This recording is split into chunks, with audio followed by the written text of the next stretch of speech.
Good evening, ladies and gentlemen. This is Eric Humphrey from Quiet on the Set magazine.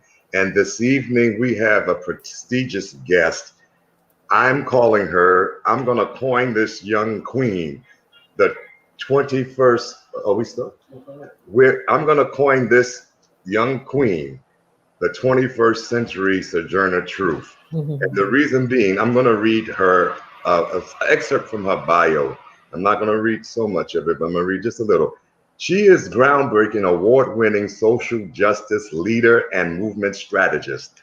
She has risen to become the most sought-after, influential activist of her generation. Her committed work, advocacy, frontline bravery, and heroic servitude continues to fuel a solitary act into global movement, inspiring millions around the world to get involved in the fight for racial and social equality. Here we have, and I'll let her introduce herself. Good evening. I'm Tamika D. Mallory, and I'm so thankful for an opportunity to be on Quiet on the Set. Thank you so much for having me, Eric. You're welcome. And Tamika, tell me, where are you from? I'm from New York City. I'm from the place where everything happens. Wow, what part? I was born and raised in Harlem. I'm a Harlemite, but I live actually in the Bronx. Okay, I'm a Brooklynite. Well, yeah. I'm not going to hold that against you. Okay. So anyhow, what inspired you to go into social activism? What inspired you? What was that pivotal moment that inspired you to become an activist? So I've had two moments in life. The first was my parents. It wasn't so much that I was inspired. It was that just similar to church on Sundays, you didn't have a choice in my parents' home. If you lived there, you were going to be engaged in some type of community activity. You were going to know your history. You would learn it, you would read about it. And when they got ready to go to rallies, you didn't get to stay at home. So again, just like church, that's the way I was raised. And then, of course, I had to go to church on Sundays. So I've got both perspectives, if you will. And, you know, the second spark, if you will, of energy for the movement came out of tragedy. Generally, we know that's how it is. You know, you get involved maybe because a friend took you, or, you know, maybe you like the music in a place, but it touches you at some point and becomes your own. And we know that when you're sitting in the pews on Sunday with your parents, you listening to the gospel, you know, you into it. But one day you go through some things outside that makes you realize the power of the word you've been hearing inside the church. And that's what happened to me. My son's father was murdered 20 years ago. My child is now 22. His father, Jason, was killed 20 years ago. And I think when he was murdered, that's when I got all of the things. You know, I got an understanding of what my parents have been trying to teach me. I began to understand what poverty can do to you and where poverty can drive you if you don't have opportunities. I understood drug addiction because his parents were perpetual drug abusers who were in and out of the system. They didn't have support. They kept throwing them back and forth in jail, which never rehabilitated them. And therefore, he was a kid that grew up, yes, in a good home with his grandparents, but it wasn't the same as having his parents as stabilized, as stable individuals in his life. And so I started to piece together what I had been learning in the movement, and I understood how all these things intersect and how his life was a clear example of all of the issues, the trauma, the challenges that we face. And I think that was that second boost for me that got me to really commit to the movement, not for my parents, but for myself and for my child. Wow.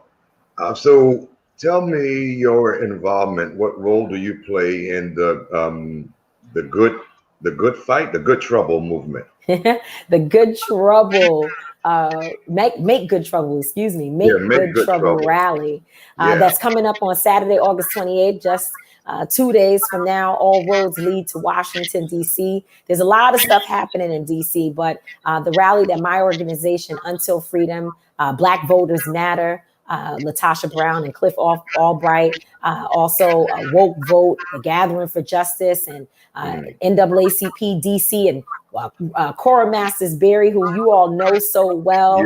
Yeah. She's my mentor. All of us will be at the Lincoln Memorial specifically.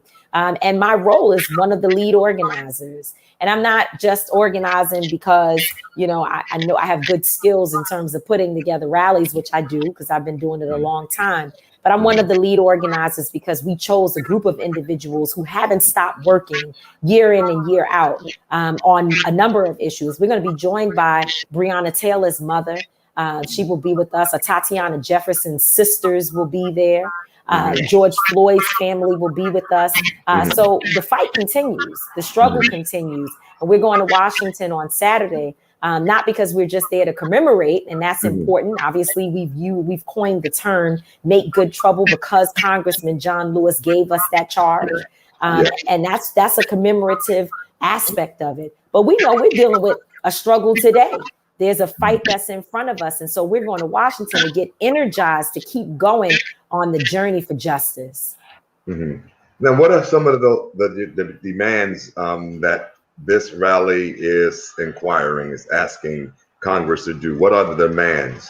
Absolutely. And so there's a 10-point issue agenda, if you will.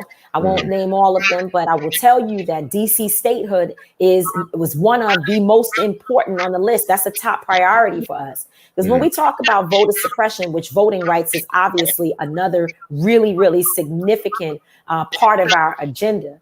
But when we talk about voting rights and voter suppression, we believe that the issue with DC statehood is at the center of that. That's voter suppression. If you can ever try to figure out what it looks like, just think about the idea that a number of people live in a city and are unable to vote for folks to be their representatives in the federal government. Exactly. That for us is voter suppression. So as I said, voting rights is a part of our agenda. And we also know, let's be honest. Let's be honest with ourselves and have these conversations. That gun violence is rising in our communities, that gun violence is a serious issue that we have to deal with. And we know that in order to address gun violence, you can't just lock us up. You have to deal with mental health issues. You have to deal with housing, general health care. You've got to put food in people's stomachs. And you've got to make sure that folks have safe environments to live in and to operate in so that they can focus on things that are outside of the frustration and the trauma that they're experiencing. And so gun violence is one of the main issues on our agenda. Now, for me, a sweet spot, if you will, and that's saying it lightly, but for the purpose of this conversation, the area that I work in every single day is in the police accountability movement. That for me is a major focus, and getting the George Floyd Justice and Policing Act passed is a non-negotiable for us, because that is what President Biden, and at the time, candidate Biden and Vice President Harris, that's what they promised, that they were going to move on some form of accountability. And we still believe that the Justice and Policing Act is moderate. It's not even a bill that I believe goes far enough. When I think about the Breathe Act, which the Movement for Black Lives and other organizations are really behind, there are things that are way more radical, and maybe not even so much radical, but just it would get more to the heart of accountability for policing. But right now, we know that the George Floyd bill is on the table, and we want to see it pass. And we want, when I go to Washington, there's some people that will go there on Saturday and they'll be like, the Republicans keep doing this and they're blocking us. And I'm not going to talk to Republicans because I don't vote for them. Right. I don't donate to their campaigns. I have no expectations that they will do anything in my community. I can morally call them to the table, but I can't from a business perspective, because your vote and your money is your business, right? I can't call them to the table. But the Democrats, I support them. That's my party. It's the party I vote within. And so my expectations is that President Biden and Vice President Harris, all the way down through the Democrats that are in the Senate, and our Congress, that they would go and courageously do what is necessary with everything that it takes to protect us on the federal level. So when I go to Washington, everybody's going for different reasons. Some people to celebrate Dr. King and his words. Some people to make good trouble because Congressman John Lewis told us that. Some people will go there because they're mad at the Republicans. Tamika Mallory is going to Washington, D.C. to say to the Democrats that I hold you responsible for what you're supposed to be doing for our people. Exactly. Now, why is it so imperative for African Americans to rise up and let their voices be heard and the concerns about voting rights? How does the voting rights affect the African American community, you know, when we're being suppressed? Absolutely. All the issues we talked about, and I neglected to say reparations, which is a very, very important issue for our community. And I think reparations is at the center of a lot of other things that we're talking about. You give us reparations, and that doesn't just mean writing a check to each individual Black person, but it means dealing with some of the other challenges, housing and other things in our community. And I think when you do that, you'll see a decrease in gun violence and other really serious issues. So they're all connected. And voting rights is no different. We cannot get a policing bill passed. You can't get an infrastructure bill passed that has in it money, $5.3 billion for gun violence awareness and prevention.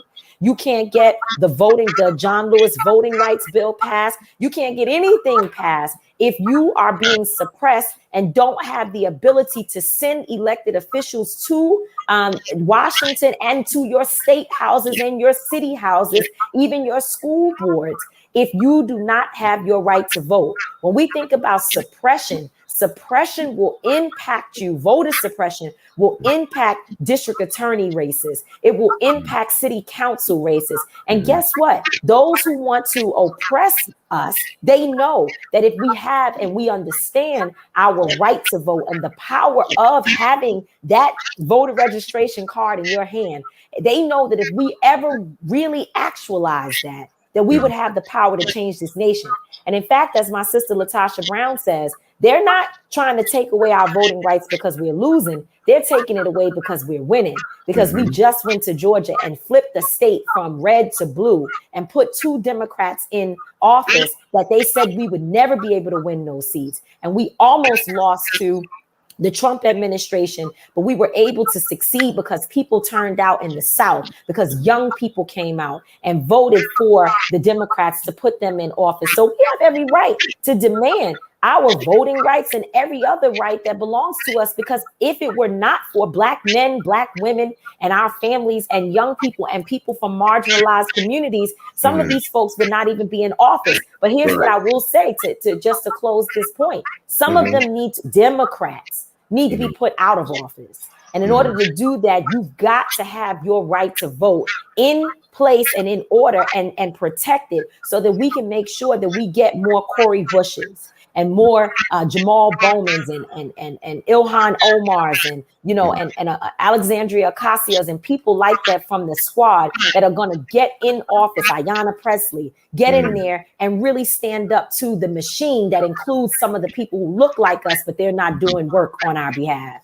The more progressive candidates. Absolutely. To do the work for the people.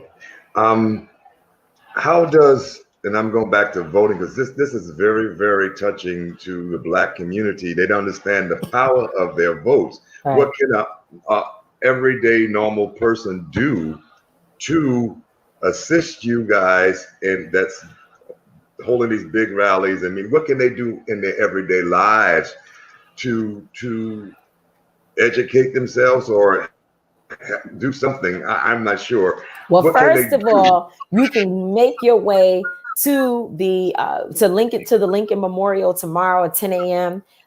Be with us for the rally so that you can get that information and also meet like-minded individuals. I tell people all the time, rallies and protests and marching, no, it doesn't fully change the situation, but it gives you a few opportunities. It gives you the ability to meet other like-minded individuals who may want to organize with you, that may be from your community, or they have strategies that have worked across the country. And it gives you the ability to raise your voice and to raise awareness about the things that matter to you. If people don't show up to our rallies and marches, especially locally in these different communities, then you know what happens? Folks don't think you really care about it. But when you show up, what? Your legislators, they pay attention. They realize, wow, some of our people got on buses and went down there. Now, when you get back, when you return from DC, you got to go and apply the same pressure on those legislators in your local community. And that, for me, is what is at the crux of what you can do, is to never stop fighting in your local community for the change that you want to see. And of course, I mentioned change because change matters, because freedom ain't free. So if you are listening right now and you say, you know what, I can't be there, but I want to help, I want to support, you can go to untilfreedom.com right now and give your support. Go to untilfreedom.com and give support. And you can go to Make Good Trouble Rally, makegoodtroublerally.com to also give a little bit of your support and inspiration there. And on tomorrow, Friday, the Friday right before the rally, we're going to be releasing all the information about how you can watch on a live stream. Because there are people who, because of COVID and a number of issues, they can't get on buses. They don't want to be in crowds. Some people, because, you know, keeping a job right now might be difficult. You're just getting back to work. You can't take off a Saturday to travel to Washington. Well, you can watch the rally live in the palm of your hand, and you will get that information tomorrow. If you check of course, if you check my Instagram, Tamika D. Mallory, it'll be there. But Good Trouble DC on Instagram and on all social media platforms is a centralized location for information so that you'll know where to go, what to do, and how to get involved. Very well. Now, what is your future? What's the future holding for you? What do you have planned in terms of the rallies and stuff? What are you going to be working on? What's your main fulcrum at this point? Well, we're escalating our actions. You know, we had a summer and a year, if you will, of protests, and which my organization, Until Freedom, literally moved to Louisville, Kentucky to be with Breonna Taylor's family every day. It was in the middle of the pandemic. We could not continue to expose our families to COVID by traveling back and forth on planes and also the wear and tear on the body. And so we physically moved there to Louisville. And we were protesting. We were in the streets. You all saw it. Certainly, we went to Minneapolis. We were there on the ground as well. And there are people like us around the nation who haven't stopped. Black Voters Matter and the Poor People's Campaign and others have been holding weekly actions around voting rights and other issues, poverty and other things that we're dealing with. That won't stop, right? We have to continue to organize. We won't decide that because we've got a new administration, we get to go home. But there are some people who have. There are people who've gone home and they said, I'm tired. I got to get back to work. I got to get back to some normalcy in my life. And so you'll see these moments where there are dips and curves in the movement, but we won't let it fizzle. We won't let it die out. And so the future looks like the present. We will continue to fight because we know we are in a state of emergency in our communities. The alarm has to be sounded. And just as other people are comfortable leaving us by the wayside, we are not comfortable, and we will continue to make sure that they see us at every turn. Very well. Will you be speaking on Saturday as well? Absolutely. I'll be running my big mouth. I'm losing my voice right now because of all the talking that I've been doing this week. But hopefully I get some tea and get it to calm down. And sure enough, I'll be there, and I will be bringing the message on Saturday. Very well. We normally cover on Saturday, but I'll be out of town with family in New York at that point. And I normally cover the marches, but unfortunately I can't be there, and and then all my crew is doing other events. And like, oh God, but I'm glad Ramon called me and said, can you speak with oh, of course I will. It is so important. I told you, Ramon is the GOAT. So I so much appreciate her. Cora Masters put me in touch with her, and she's been a blessing to help us with the work that we're doing. So, I really appreciate that. And I know you won't be able to be there, but please, on your platforms, share the flyers, share the information, and make sure that you're watching on Saturday so that at least when you get back in your chair, you can report on what happened and what was said and the steps that need to be taken on your show. And I will. This is very important, and I am so honored to have you and talking with you. Like I said, ladies and gentlemen, this is the 21st Century Sojourner Truth and all the other ancestors that came. That's a a tall order to try to stand up to. But I don't know if I'm the modern day Sojourner Truth, but I'm damn sure trying to be the modern day Tamika Mallory. You're doing the thing 100%. Thank you. I wish like a lot of young people really take heed, and this is their future. They don't understand. Right. And what programs do you have to educate the younger people about being an activist and how important that politics is real. This is your life. Right. And they have to understand the dynamics of politics because this affects your life. Absolutely. So Until Freedom has trained thousands of people, and we continue to do that.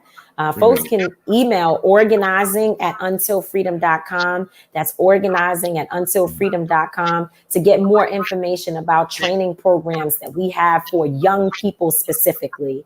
We focus on whenever we have rallies and marches, and especially things when we're really going up against the system. We train folks before we walk into those spaces. But even on off times, we have training classes and sessions. We train folks online. And if you want to be one of those who gets an opportunity to sit at the feet of, and it's not me because I'm not a trainer, but there are others among us who are very strong trainers, Reverend Stephen Green, Linda Sarsour. These are individuals that they train young people every day for Until Freedom. And so I suggest that you connect with us and find a way to get involved and to get that information, because certainly it's valuable. And I've learned so much from the trainings that I've received, even from people. I've been in the movement for longer than Stephen Green, and he's teaching me because he's a young person that knows what young people want to hear. Very well, and they do need to hear, and I wish that they really open their eyes and see, because this is their future. I mean, for me, I'm like old school, and I've seen the civil rights from the 70s all the way up, a little bit before the 70s, late 60s. So therefore, I remember my mom used to march when I was younger. She came in with a picket sign for education, and I was like, what are you doing? What is it? But now I understood. Now you understand. I understood as growing up, and the 70s is no different. Things are more blatant now than ever. So it's so important to educate people, not only people, but young people, especially young people. They definitely, this is their future. Absolutely. Now in the next 20 years, this is their life. Absolutely. And we don't get to sit and lean on what others did before us. Right. We have a responsibility to do the work, because our kids are going to ask us. All of the technology we have, you got, programs and cell phones and Instagram and all of that. Exactly. What did you do with those things to help enhance our lives and to really be a part of the movement? We have a responsibility. And when people ask me, what do I want my legacy to be when I leave the world and move on to hopefully a greater place? I always tell them I want the word on me to be that I tried, that I was in the fight. I wasn't an armchair leader. I didn't sit to the side and tell people what to do, but I was willing to do anything that I suggest for another. Right. I mean, one little thing, like, I'm into the media, the film and all that. This is my platform. So this is what I can do, to give back, to the community, have stories like yours be told, right. Not coming from another outlet or something. Exactly. I'm not a prejudiced person. I have all kind of people in my family, but we got to tell our story. And I'm glad God gave me the resources to provide this platform so people like you can come on and tell the world and tell the African American community our story, what we need to do, so that Absolutely. This is great. And one more time, I have one question, and that is about COVID. We are so disproportionate in terms of the care, the medical, the health. Absolutely. Can you expound on your experience with the stories you're hearing about what's going on in our community, and how can we fight back in regards to the disproportionate measures and things that's going on in our community? How can our African American community learn and fight back and get the proper care, what to do, and then these conspiracy theories? Oh, I was gonna say, I am not an expert in the COVID area, right? And I don't necessarily have all the right answers for where people should go, what they could do, because there are others that do that. But here's what I will tell you. I'll tell you what not to do. What not to do is to go on some of these social media platforms and listen to people that don't know what the hell they're talking about, tell you what to do with your health, what to believe, whether you should or should not go with this treatment or that treatment. That's something I don't do. I try to listen to Black doctors. I try to listen to Black people that I know have been in the fight, in the healthcare fight, whether they're an actual doctor or they may be someone who's an advocate, a strong advocate that has a track record. I don't just pop on social media and just because someone says, well, I'm Dr. So-and-so, or I know this information, that their word becomes golden to me. I hear what they're saying on the news. I always have concerns when people are telling me what to do, where to go, how to do things. And so that's a challenge. But I go and I back up my information from people who are actual experts in our community that I believe have our best interests at heart based upon their track record of what they have been doing for many, many years. So don't believe the hype. That's the one thing that I would say. I don't know what you should do, but I'll tell you what you shouldn't do. And that is listening to a bunch of crazy people that don't know what they're talking about. A bunch of charlatans talking. Yes. I hear so many stories and it's like, whew, I don't even know what to tell them. I'm like, I got mine and I don't think I'm being tracked. There's nobody checking me, or this person died and that. I'm like, look, guys, all I can tell you, I spoke to one of my neighbors. She's a pediatrician, and then she's an activist about healthcare, and so she wrote a book, and then she wrote an article for the magazine in regards to COVID in the African American community. So she's leading a fight and trying to teach people about COVID and all that stuff. And then I have another friend that's a doctor, and I just went along with them after they researched and got their shots and say, we're fine, go get yours, man. I was right there. I was trying to get one. So it's very important that people know that. But and I'll say this, some people, they are very educated on the issue and they don't want to be vaccinated. And that for me is okay too, right? Because I'm not going to sit here and say what you should do, what you should not do. And I've heard people make strong arguments on both sides. But I would not make those decisions based upon the fact that there's another head that's going to grow out, and you know, you're going to get two heads later in life. It's the 5G, the 5G coming, the aliens. Yeah. Like this is too much. Exactly, at least when you make a decision, because I know some of my Muslim brothers and sisters, particularly those in the Nation of Islam, they don't believe in certain vaccinations. My parents have never, ever, ever taken us to get flu shots. And we only got the vaccinations that we absolutely had to get. They did not believe in vaccinations. And leading up to a certain point, they refused to get a COVID vaccination. But one day, my mom, who had a stroke recently, that paralyzed her on her left side, and thank God she's coming back. It's a long journey, but she is fighting her way back. She realized that if she gets COVID and is unable to move around, because I had it, and you need to be able to lift up when you're coughing, and when your chest is hurting, you got to be able to change positions. You can't wait on somebody who's sleeping, like my father may be sleeping, to help you. You might have to run to the bathroom, a lot of things. She realized that for her to get that sick in her condition, she might not make it. And so therefore, she made a decision to go and be vaccinated. And I respect that and understand it. And I was like, okay, this is what we're doing. Cool. Because that's not our family. And my father also went. In fact, my mother, who went, I'll tell you a funny quick story. My parents went to go get vaccinated together. Well, actually, my father, because my mother is now, he's her leader now, right? My mother used to be always moving and doing her own thing. But now that she has gone through this experience, my father's in charge of her. So they went to the place. He told her that they were going to get vaccinated. She said she didn't want it, but he took her anyway. So when they got there, my father got his shot. They went to my mother. My mother said, I told him that I don't want this shot. I don't want to be vaccinated. And they said, well, ma'am, we can't give it to you, against your will, even though he's saying, but, you should. And, of course, they tried to encourage her. She said, I do not want it. And so they went home.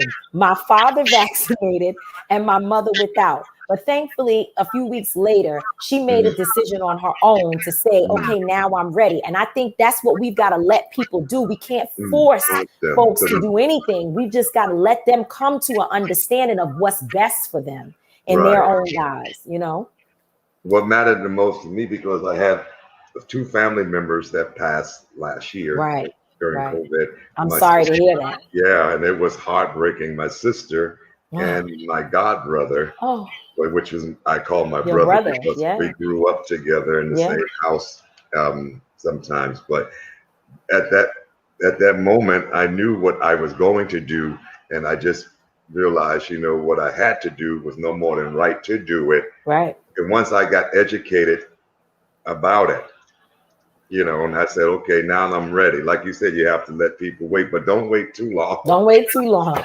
Don't wait too long. Right. But I tell you, that's a tough one. So yeah. But we'll see what happens. God bless. Yes. But at this point, we are so grateful to have you on. Thank you. The set, and we shall talk some more at one point. I'm going to be following you. I don't know if you should have our information, our contact information. Let's stay in contact. Oh, we do. And Ramon, she will always help us get connected. Yeah, and so I can send out stuff when you have rallies and speeches, whatever you're doing, whatever I can do to help. I have a platform, so thank you. Let's use it.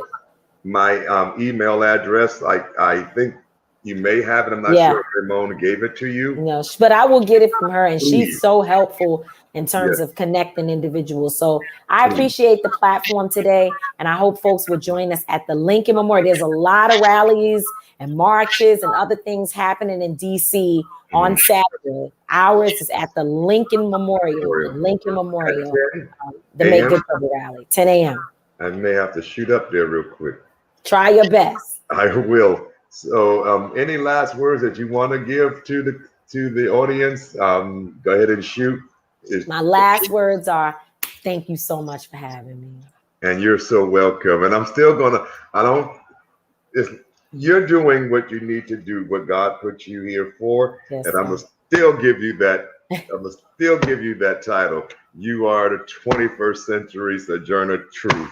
Well, thank you. I own it and I take it with pride. Okay, and do that. And I'm going to be doing an article on this conversation. So I'm going to do an article. I'm going to read up some more. I want to connect with you to get some more information at one point before I do the article to put in the magazine. And so, please connect with me. Yes, sir. All right. Thank you so much. And much love. Thank you. Much love. Much love to you as well. Be safe out there. All right. You do the same.